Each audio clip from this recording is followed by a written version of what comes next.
Very good morning student. मेरा नाम मनीष कुमार पांडे। आज हम लोग बहुत इंपॉर्टेंट क्वेश्चन के साथ आपसे मिलेंगे आइकॉनिक ट्यूटोरियल के इस प्लेटफॉर्म पे। सीबीएसई वालों से कुछ इंपॉर्टेंट क्वेश्चन है जो ये थिंकिंग स्किल बच्चों में क्रिएट होना चाहिए। तो हमारा जो पहला टॉपिक एंड टर्म है वो है what is the motive of CBSE. जितने भी बच्चे सीबीएसई से पढ़ते हैं उनका अपना पर्सनल मोटिव क्या है। सीबीएसई से पढ़ने का हमारे समाज में कहीं ना कहीं एक स्ट्रॉन्ग रीज़न है हाउ टू नो इंग्लिश। हम लोग इंग्लिश के बारे में कैसे सीखेंगे, इंग्लिश लैंग्वेज पे पकड़ बनाने के लिए कहीं ना कहीं हम लोग सीबीएसई से पढ़ते हैं। आपको मैं बता दूं कि 4 सालों में जो मैंने एब्जॉर्ब किया और उस एब्जॉर्प्शन के बाद कहीं ना कहीं मैं इस टॉपिक के साथ आप लोगों के पास आया हूँ। 10 साल, 12 साल, 8 साल सीबीएसई में पढ़ने के बाद भी बच्चे हमारे 4 लाइन इंग्लिश में नहीं बोल पाते हैं। तो कहीं ना कहीं इसका स्ट्रॉन्ग रीजन क्या है और इस रीजन को ढूंढेगा कौन। 8 साल 7 साल हमारे बच्चे सीबीएसई में पढ़ते हैं और सीबीएसई में पढ़ने के बाद एक वर्ड प्रॉब्लम क्वेश्चन का जेन्युइन मीनिंग तक वो नहीं बता पा रहे हैं। और ये कहीं ना कहीं एक बहुत बेसिक रीज़न आप कहिए या बहुत स्ट्रांग रीज़न कहिए बच्चों के फेल्योर होने की ये एक बहुत बड़ी वजह है।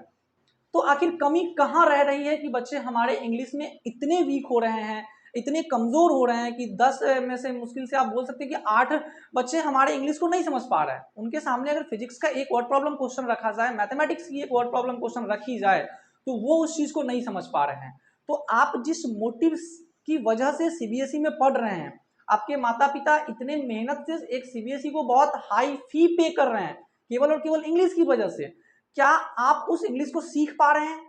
क्या आप उस इंग्लिश को अपने आप में बहुत स्ट्रांग फील कर पा रहे हैं? तो बेसिकली 10 में से 8 बच्चों का जवाब है नहीं। वो वर्ड प्रॉब्लम क्वेश्चन को नहीं कैप्चर कर पा रहे हैं। कहीं ना कहीं लैंग्वेज स्किल पे उनका बहुत ज्यादा पकड़ नहीं है। तो फिर सीबीएसई से पढ़ने के फायदे क्या हो रहे हैं? हमें हमारे गार्जियंस पैसा दे रहे हैं, हम लोग यूं ही स्कूल जा रहे हैं, स्कूल से आ रहे हैं, उसका कोई पॉजिटिव बेनिफिट्स हमारे बच्चों को नहीं मिल रहा है। ठीक है, तो आज हम लोग इस पे बात करेंगे स्किल ऑफ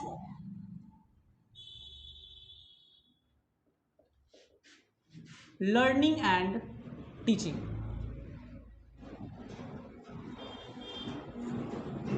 बीते 4 सालों में जो मैंने ऑब्जर्व किया, हमारे समाज की जो लर्निंग टीचिंग प्रोसेस है, मेनली 2 टाइप्स की हम लोग बोलेंगे कि 2 टाइप्स के लर्निंग स्किल है।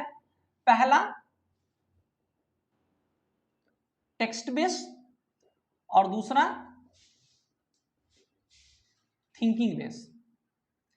आप अपने सोसाइटी में, आप अपने स्कूल्स में या आप जहां भी कहीं पढ़ते हैं, खुद से पढ़ते हैं, किन्हीं के हेल्प से पढ़ते हैं, 98% जगह पे हमारा टेक्स्ट बेस जो मेथड्स है वो कहीं ना कहीं फॉलो किया जाता है। अब क्वेश्चन ये है कि ये टेक्स्ट बेस मेथड है क्या? टेक्स्ट बेस मेथड का मतलब है कि कोई भी टॉपिक, आप सपोज कर लीजिए कि ग्रेविटेशन है, ठीक है, तो बुक में ग्रेविटेशन के बारे में जितना दिया हुआ है, किसी भी कोई भी एनसीईआरटी का बुक हो या एडिशनल बुक हो, किसी भी बुक में जो आपके स्कूल में चल रहे हैं, इवन कि जो आपके सिलेबस में है, ठीक है, तो ग्रेविटेशन के बारे में जो दिया हुआ है, आप क्या करते हैं कि बुक में जो टेक्स्ट लिखी हुई है आप उसको पढ़ लेते हैं, उसके मीनिंग्स को समझ लेते हैं और आप मान लेते हैं कि हमारा सिलेबस कवर अप हो गया, हम क्वेश्चन आंसर बना लेते हैं, हमारी सिलेबस खत्म हो गई। तो यहाँ 98% हमारा यही बेस्ड है। अब हम लोग बात करते हैं थिंकिंग बेस स्किल की। थिंकिंग बेस स्किल में क्या आते हैं? ग्रेविटेशन पे आप सोचते हैं, जो टेक्स्ट बेस आपके बुक में दिए गए हैं उसको पढ़ने के बाद उसके प्रत्येक वर्ड्स को आप अपने से सोचते हैं और सोचकर उसको एक्सपेंड करने का प्रयास करते हैं। तो जब आप खुद से उसको एक्सपेंड कर पाते हैं तो वो कहलाता है थिंकिंग बेस। और मेरे दृष्टिकोण से thinking base is more important than text base. Suppose कर लीजिए कि कोई भी टॉपिक, एक पर्सन ए है और एक पर्सन बी है। पर्सन ए को मैंने 10 लाइन रटा दिया, मैंने 10 लाइन उनको मैंने टेक्स्ट लिख के दिया, वो 10 लाइन रट के आ गए।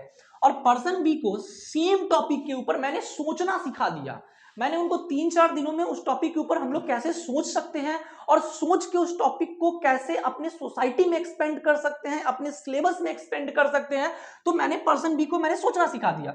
अब सीधा सीधा प्रश्न आपसे है कि जिनको मैंने 10 लाइन रटा दिया ना, इनकी कैपेसिटी ओनली 10 लाइन्स है, ये केवल 10 लाइन ही बोल सकते हैं।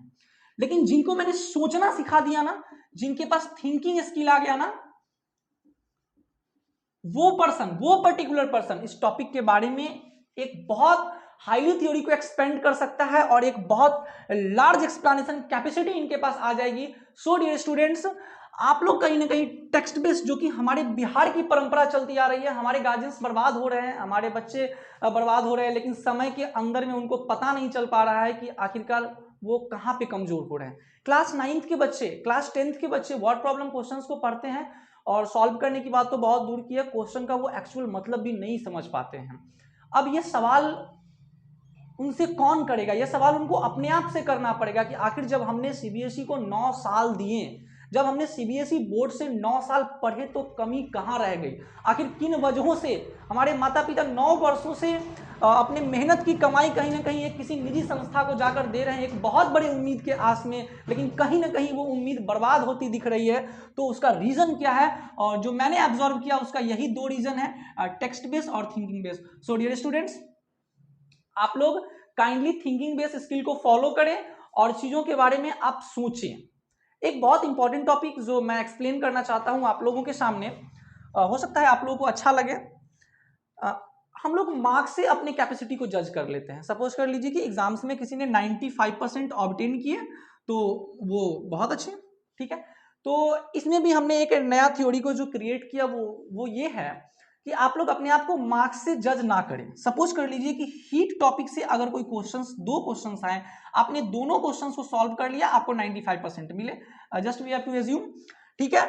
लेकिन आप अपने कैपेसिटी को इस प्रकार से जांचें कि आप उस पर्टिकुलर हीट टॉपिक को कितना लंबा एक्सप्लेन कर सकते हैं, आपके अंदर इस टॉपिक के प्रति कितना एक्सप्लेनिंग कैपेबिलिटी है। तो आप अपनी कैपेसिटी एग्जाम के मार्क्स से नहीं, नो डाउट अगर आप अच्छे होंगे तो एग्जाम में मार्क्स तो आएंगे ही, लेकिन एग्जाम में 95% अगर आप ऑब्टेन कर रहे हैं, बावजूद उसके आप अपने स्किल को बढ़ाने के लिए, आप अपने मेरिट और आप अपने नॉलेज को बढ़ाने के लिए ये बहुत जरूरी हो जाता है कि आप लोग अपने एक्सप्लेनेशन कैपेबिलिटी पर खुद आपको काम करना है। आपको टीचर्स की हेल्प से काम करना है, आपको अपने किसी निजी संस्था की हेल्प से काम करना है, आपके पास सोशल मीडिया का भी ऑप्शन है, आप वहां से भी अपने आप को डेवलप कर सकते हैं। लेकिन कहीं ना कहीं आप जिन वजहों से सीबीएसई में पढ़ रहे हैं, आपके माता पिता एक बहुत हाईली फी को जो है सो पे कर रहे हैं, तो उसका एक ही मोटिव है कि आपको इंग्लिश में एक लार्ज स्किल प्रोवाइड कराया जाए, और कहीं ना कहीं हमारे बिहार सोसाइटी के बच्चे इसमें फेल्योर हो रहे हैं। तो आप लोगों को अच्छा लगा होगा ये वीडियो। हम लोग अपने नेक्स्ट वीडियो में इंट्रो ऑफ साइंस में मिलेंगे और उसमें आप लोगों को ये बताने का प्रयास करेंगे कि हम लोग किसी भी थ्योरी को एक्सपेंड कैसे कर सकते हैं थिंकिंग स्किल के बेस पर। Thank you.